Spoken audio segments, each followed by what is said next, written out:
What is up, y'all? It is your man Jordan Reigns at 50 Shades of Drunk, and we are back again talking mostly IDP, all fantasy football. Welcome to the show. Welcome to the channel. If you are here on YouTube, we appreciate you. If you listen on the podcast, thank you. And today, we are going to be breaking down some of those wholesome IDP Fantasy Football rankings that y'all love. We're going to be talking through the top 12 defensive line players as I see them right now going into the 2025 Fantasy Football season. So thank you for tuning in. Do us a huge favor while you're here early. Throw us a like. Throw us a subscribe. If you're feeling really, really crazy, you can hit that notification bell. But I don't know. You feel crazy? How crazy you feeling? If you're here doing IDP Fantasy Football, you're probably a little bit crazy. So we appreciate you and everybody that is here for us, sticking around. We're going to jump into those in just a second. One last thing before we do have a new sponsor of the show. We have a new partner. That is FastDraft Fantasy app.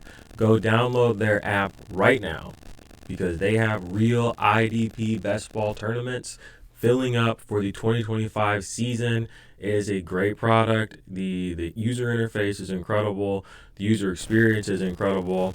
And right now, if you use code IDP Army, all caps, all one word, you'll get a $50 deposit match bonus for your first time. Come hop in those D-Up drafts. I am doing them almost daily right now. It's a lot of fun. So if you're looking for something new, if you've been waiting for this, and many IDP people have, it's a chance to really, play best ball and win some money in IDP Fantasy. So hop on that. We'll be doing more content on that later and throughout the season. Right now, we're just going to hash out, like I said, kind of that first rough draft of where I'm viewing defensive linemen for this season. All right? So, we're here. We're doing it. You've done your homework or you've been given your assignments. Hopefully, you do your homework. But yeah. And also, before I jump in, this channel is a dialogue. So I'm really, really interested in comments. Like, I want to read comments. I want to hear what other people think about the rankings, about players. So you can interact with us. Please do on Spotify. You can do comments on that now. Talk to us on Twitter at the IDP Army. And leave comments on the YouTube channels, on the shorts, all of that. We appreciate it. It's a dialogue. I want to know what y'all are thinking and how you're playing your leagues right now, and feedback too. And so we can learn, grow together, win some leagues, win some of that group chat clout. You know what I'm saying? And just live a full and complete life. Fantasy football is a big part of that. All right, so I'm gonna go ahead and pull up my defensive line player rankings I've got here.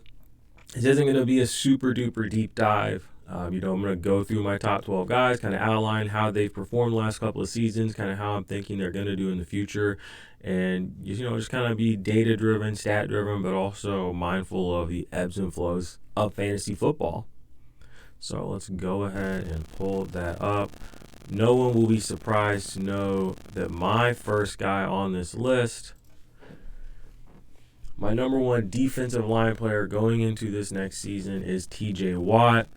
I don't want to spend too much time talking about him because, he's a player everybody kind of knows, but the consistency and the high-level consistency that he's brought to your fantasy football teams the last 4-5 seasons has been crazy.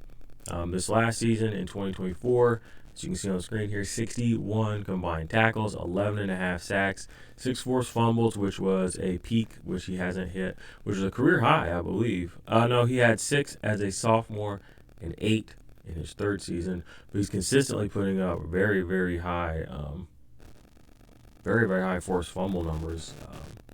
Love to see that. But this last season, his production took a dip, but that's only in terms of what we expect from TJ Watt. He was still elite. Points per snap basis in 1-2-3 scoring, 0.29 points per snap. That's an elite number for a DL. It's not the 0.39 he had the year before that. It's not the 0.31 he had the year before that. It's not the year 0.49 he had the year before that. It's not the 0.36 he had the year before that. Or the 0.33 he had the year before that. Okay? But still an elite number at 0.29. That 0.3 number is what we're looking for. Had a great season, not by his standards necessarily, but by NFL standards, was still an incredible season for him. Finished in the top 10 in sacks, came in with 11.5. Kind of a down year for his sacks, but double digits again, which you love to see. Still managed to get 19 tackles for a loss and 27 quarterback hits in there. So he didn't really slow down. It just didn't come together like it usually does. All of his other auxiliary numbers are still crazy, crazy high. So yeah, he's my number one defensive line player going into this year. Right now on FastDraft, he's being drafted as the third overall player and the third defensive line player. So I think there's some value there for him in Dynasty and in Best Ball right now.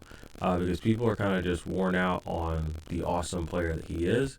And like, oh, he's 30, blah, blah, blah. He's got several more years of high-level fantasy production in him, without a doubt. So TJ Watt is my number one defensive line player. Let's move it right along. Number 2, Aiden Hutchison. Now, this is the closest player I think we're gonna see in the NFL for a while that could mirror the closest thing to a TJ Watt. The impact player numbers that he gets, the game-changing plays that he makes, multiple forced fumbles his second year in 2003, a forced fumble this last year, multiple interceptions as a rookie, and this is a defensive end player, okay? Just kind of showing you those flashes of what he can do when it all comes together, and it was well on its way of coming together this season.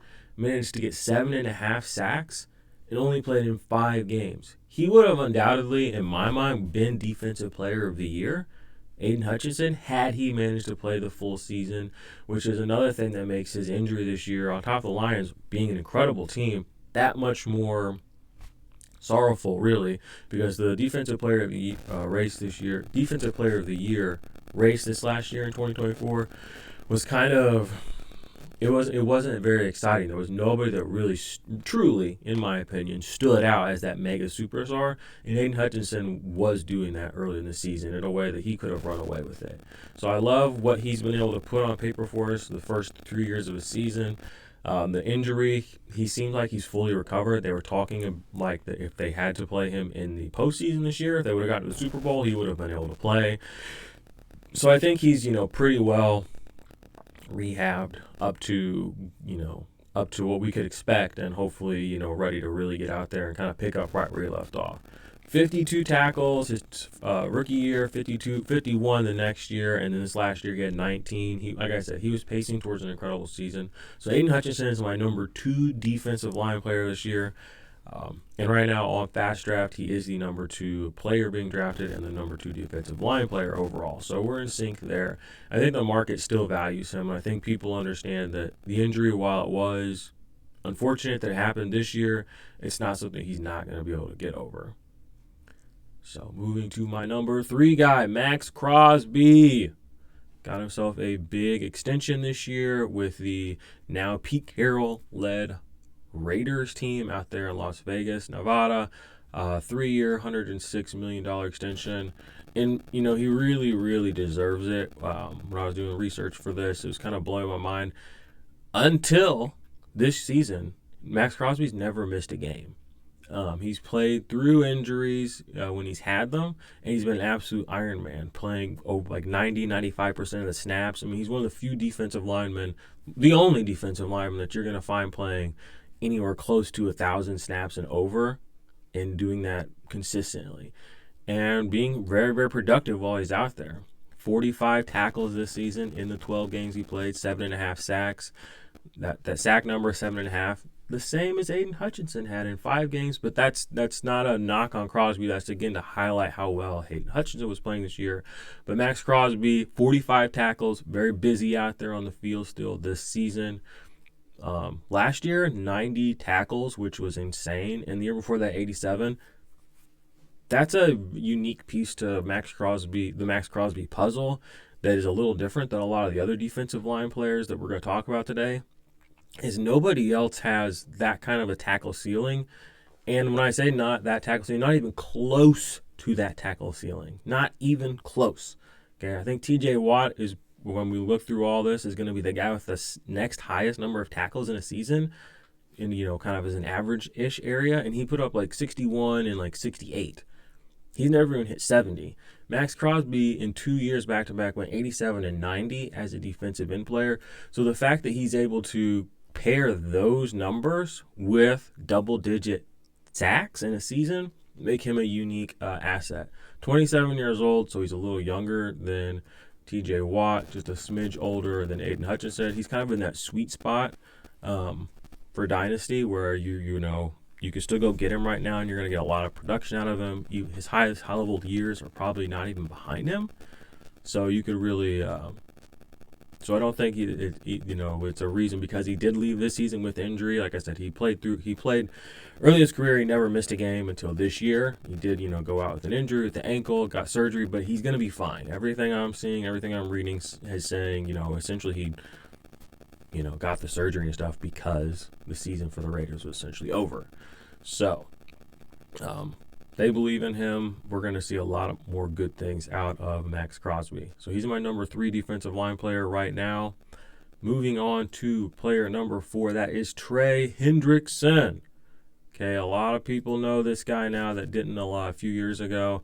I'll never forget whenever he went from the Saints to the Bengals, and the Bengals moved on from Carl Lawson, all the PFF junkies, all the high and mighty football guys that knew everything and know everything about pass rushers, and because they look at the PFF grades, said it was the worst trade ever, move on ever. They should have kept Carl Lawson. Why would you bring in Hendrickson? Hendrickson has been one of the best defenders in the NFL, period, since coming to Cincinnati. He's accumulated over 31 sacks over the last 2 seasons, 17 and a half. Let's do the math. 30, 32, 33, 34, 35, 36 sacks in the last 2 seasons, okay? That's the most of any edge rusher, period, of the last 2 seasons, okay? Second year doing it, to have that high of a number, 17 and a half, and go back-to-back, that's crazy work. That's crazy work, okay? Trey Hendrickson is, as he's getting older, as his career is progressing, he's getting better and better and better. He's peaking right now. It's kind of crazy to me that the Bengals aren't doing more to keep him around, considering that the only successful Bengals that I've ever watched play football have had Trey Hendrickson on the team. But that's not for me to really worry about.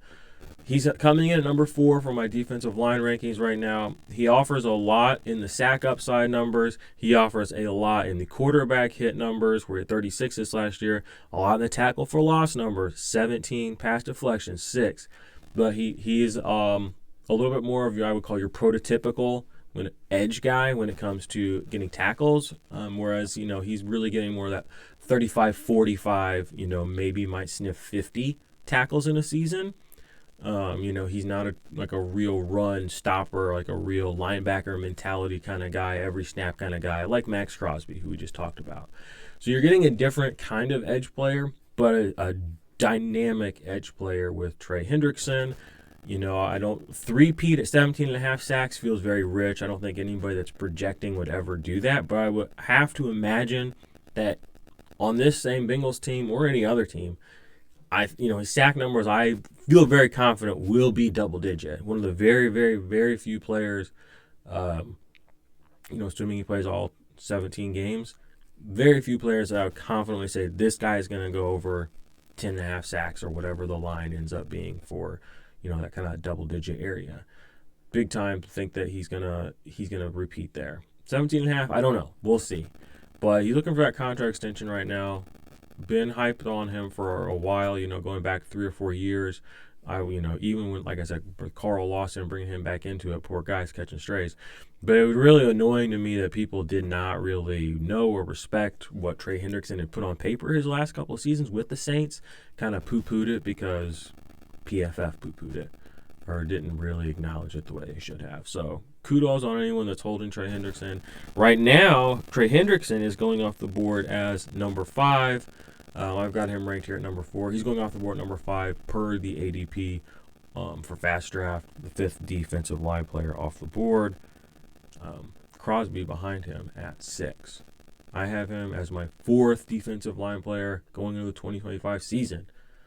So let's continue down these defensive lineman rankings. Like I said, just the top 12. This isn't a super deep dive. We're not archaeologists or, geologists or whatever. We're just looking at the information, the data. We're processing what's happening, and we're kind of ranking where we think and what we think going into the year. And like I said, I love the feedback, so please, comments are welcome. Moving on to my number 5 guy, we have Myles Garrett.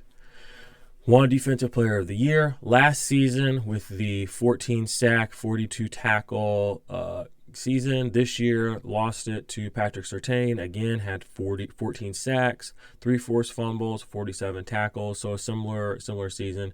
And again, kind of like I said, when comparing Maxx, Crosby, and Hendrickson, Garrett, one of the reasons he's not really, really high up here on the list, or maybe not as high as some people would like, is that tackle floor is not as high, or that tackle ceiling is not as high. The floor is pretty good, 45, 50, but the ceiling peaking at 60, and that was in 2022. That's, those are fantasy points. Those are irrelevant. Myles Garrett still 22 tackles for a loss, which was a career best. Kudos to him for that at 29 years old. You're still able to put up a best after the career that he's had with the Browns. Big kudos to him, you know what I'm saying? So give him his flowers. Also, the double-digit sack numbers are very consistent for him as well. Only going under double digits once in his career, and that was as a rookie. So got to give him the consistency there. Still behind T.J. Watt for the total number of sacks in their career, but he's right on his tail. So kudos to him coming in at number 5. I'm not going to spend too much time on Myles Garrett. He threatened to hold out, wanted to be traded, kind of went on a little media tour earlier this offseason, and then ended up getting a huge extension from the Browns. So he got what he wanted out of it. Maybe Trey Hendrickson, who's not playing bully ball. Trey Hendrickson's just being a total class act. The Bengals are kind of giving him hell, so maybe he could learn something there. Maybe he could start, throwing his weight around a little bit. I know your name isn't Myles Garrett, but, your numbers are better than Garrett's. You've had more sacks than him both the last 2 seasons. Woo-hoo. So you can always point that out. Moving on, like I said, I don't want to spend too much time on some of these guys that we really know who they are and what they're about. Myles Garrett being the antithesis. Whichever one of those variations is accurate of that conversation. Moving on to Micah Parsons. I've got him coming in at number 6 this season. Steady decline in the sacks, unfortunately, over the last few seasons. 13 and a half, 14, and 12 this year. Did play fewer games, though. So you have to, you do have to take that into consideration. Did miss a few games this season. Or in the middle of the season, so that kind of hurt you for fantasy, kind of easy to forget. But came back, multiple double-digit sack games, which those are the kind of things that you want. Those are the kind of games that take you over the top. Boom-bust player, though, is hitting under single digits multiple times in a season. Week 2, 5 points. Week 4, 6 points. Week 11, 1 point. Week 14, 2 points. But every other week, he's giving you solid fantasy production. A little more of a boom-bust player than some of the other guys on the list. But we still love Micah Parsons around here. Still managed to get in that double-digit sack number region, like I said, even playing the abbreviated season. Still managed to get 12, so you can't hold that against him at all. Only 1 pass deflection. You guys know I love pass deflection, so that's a little bit tedious to me. 12 tackles for loss, getting the same number of tackles for loss as he got sacks. Kind of wish that number would have been a little bit higher personally, but 23 quarterback hits, that's success right there. And one of the things that Micah Parsons does offer, generally speaking, that some of the guys ahead of him don't offer, going back to that tackle ceiling, 86, 65, 64, his last 3 seasons, those were his numbers.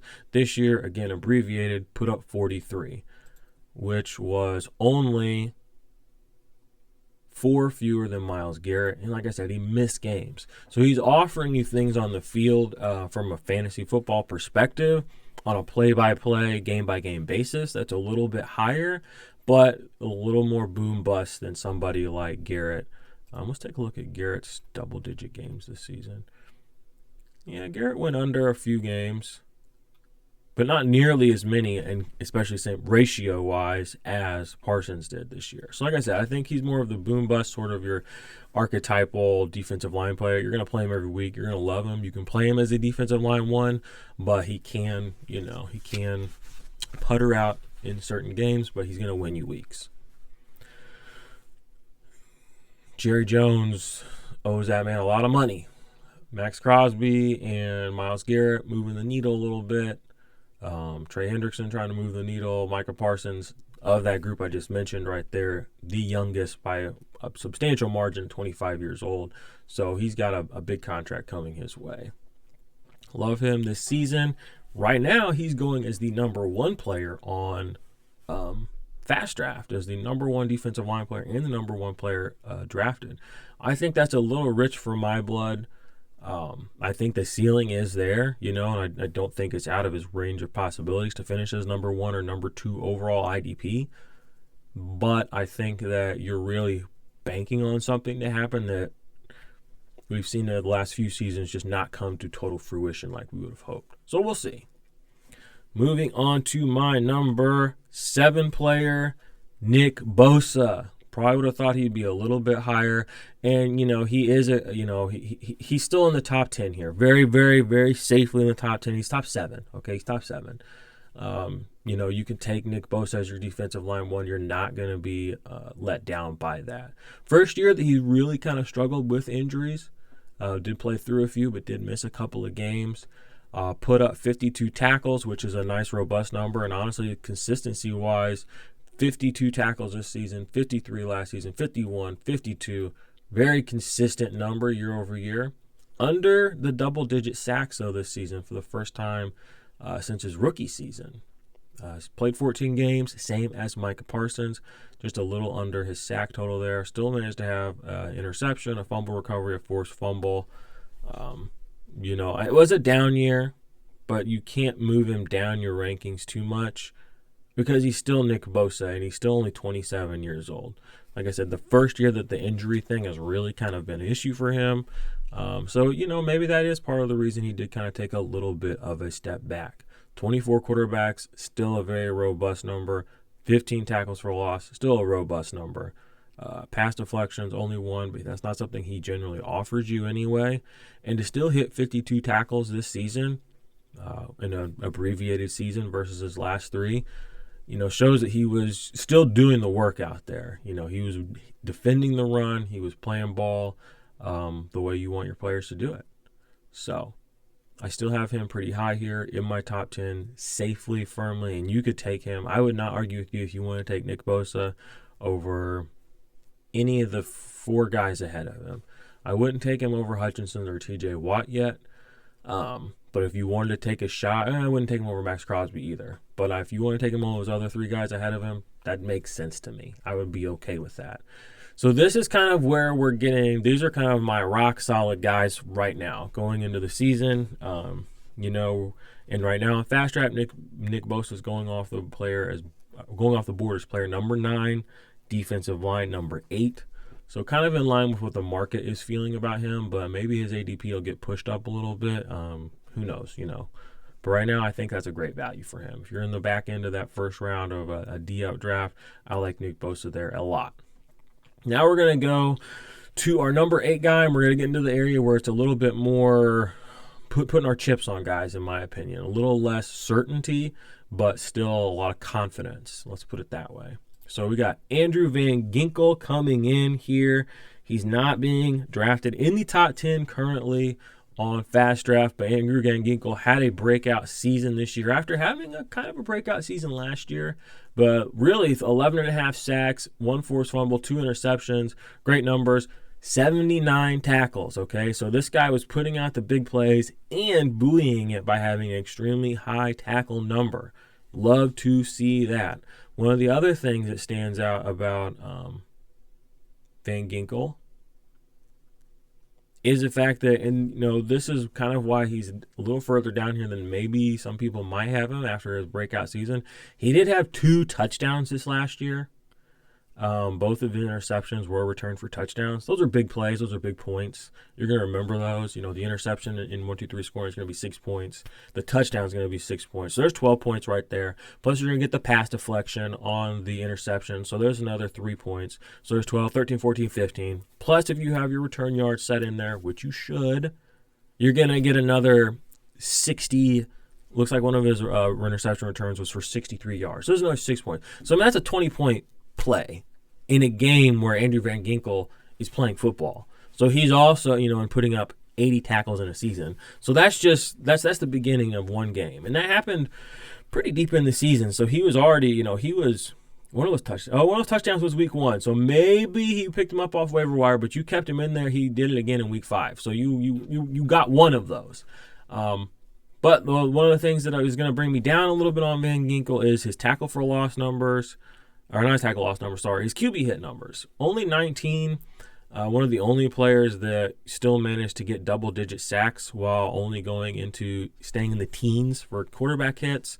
So I wish he would have hit the quarterback a little bit more often than he did, especially for playing all 17 games. But the big plays were there, and that's kind of been his MO. He's been an impact player. I remember charting him out in the index in like 21, 22.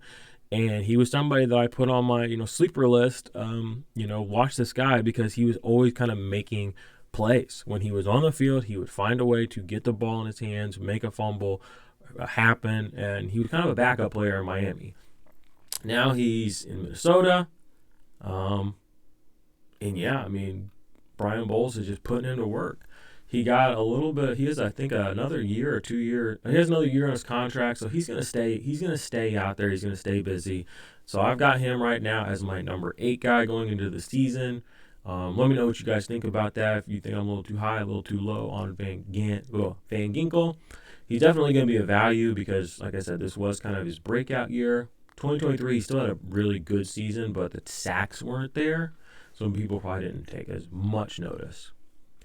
All right, we are going to move on to our number 9 guy, and that is, this guy definitely broke out this year, Nick Bonito. All right, splashing onto the scene with 13.5 sacks, 2 forced fumbles, a fumble recovery, had an interception this last year, 48 combined tackles, did that all in 17 games, and it was really kind of a big part of the turnaround that was going on with the Denver Broncos this year. 4 passes defended as well, and one of those was a pick 6. And he's steady, kind of maturing over his career. His first season in Denver, played 15 games, but very limited sort of usage and snaps. Only 13 tackles, 1.5 sacks. Second year with Denver, a little bit more usage, ends up getting 30 tackles, 8 sacks. Okay, so now we're piquing our interest. And then this year, again, adds on to it with another 5.5 sacks. It's 13.5 this season, and really becomes kind of like a star, a young star out there with the Denver Broncos. Nick Bonito with Patrick Surtain and Bo Nix, and kind of the Denver Broncos kind of finding their identity right now. So Nick Bonito, definitely a guy to keep your eye on. He's going to be a little cheaper in some of these FastDraft drafts. I've been able to get him in the 2nd, 3rd round sometimes. I've got him way up here. Like I said, he right now is my number 9 guy going into the season for defensive line rankings. Don't miss the opportunity to get in on Nick Bonito. You know what I'm saying?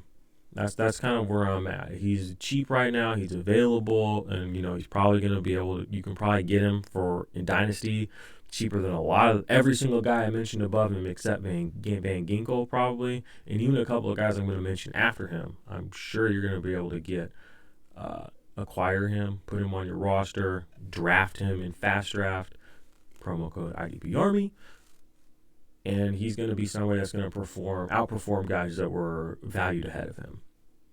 All right, let's move on to my number 10 guy. This is Danielle Hunter. Wow. Danielle Hunter. It feels like just yesterday he had that big neck problem. Not really, that was a while back, but he has come back, had a really, really hot start to his career. Couple of down years, but he really hasn't skipped a beat.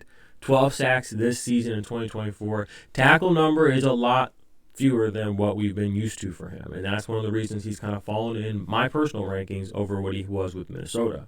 Even last year with Minnesota, 83 tackles. This year with Houston, first year there, 46. Think that can still go up because that's the mentality he kind of is player-wise. New scene, new situation.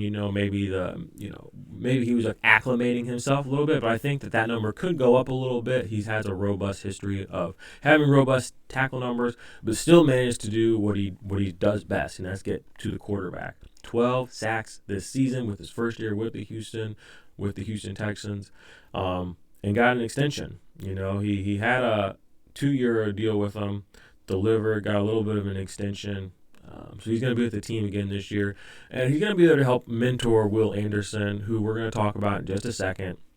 But I still got him a little bit ahead because we just have a much more full and complete resume of Danielle Hunter versus Will Anderson. It's still, like I said, only 30 years old. Same age as TJ Watt. Basically the exact same age. I think he's 6 or 7 months older than Myles Garrett. Been in the league a long time, but still performing at a high level, okay? So do not sleep on Danielle Hunter. There's another double-digit sack season in there for sure, and Houston is a team that seems to be surging right now, similar to kind of, like I said, Denver. We're watching the NFL kind of change and evolve in real time, season over season. And yeah, Danielle Hunter has been a big part of that for this team. How do you do quarterback hit-wise? Quarterback hit-wise, he had 23. Tackles for loss, 17. Fine numbers. Tackles for loss was a little higher, but again, his overall tackle number went down. I'm not surprised his tackle for loss number isn't popping off the page. Still a very good number. Only 2 fewer than Trey Hendrickson. Only a handful fewer than Myles Garrett. 5 fewer than Myles Garrett. So still a great number. So I like Danielle Hunter a lot. Right now, my number 10 guy. Moving on to my number 11 player, defensive line player for IDP Fantasy Football Rankings. We have Brian Burns. Okay, Brian Burns drafted in that same class with Nick Bosa and Maxx Crosby. Both a little higher on this list. Hasn't had the sort of blossoming career that they have had, but still has consistently been able to get out there and put up some fantasy relevant football seasons. Going back to 2022, 12.5 sacks, 2023, 8. And that was his last season with the Panthers. He goes over to the New York Giants this year, and we do see something a little different from him. We see 71 combined tackles in his every season before that. He'd never gone over 63, which he did hit in 2022, which is best season with Carolina. So he puts up his career best tackles with this team. We love that for IDP.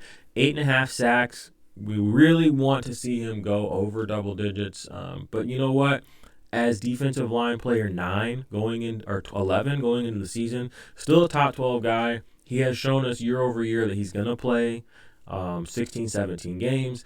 And he's going to be good for, half a stack a game. You can't complain about that in IDP, especially when you start getting down into this area. That kind of consistency, even though it might not have the elite ceiling attached to it, is extremely valuable. He's not coming out of your lineup.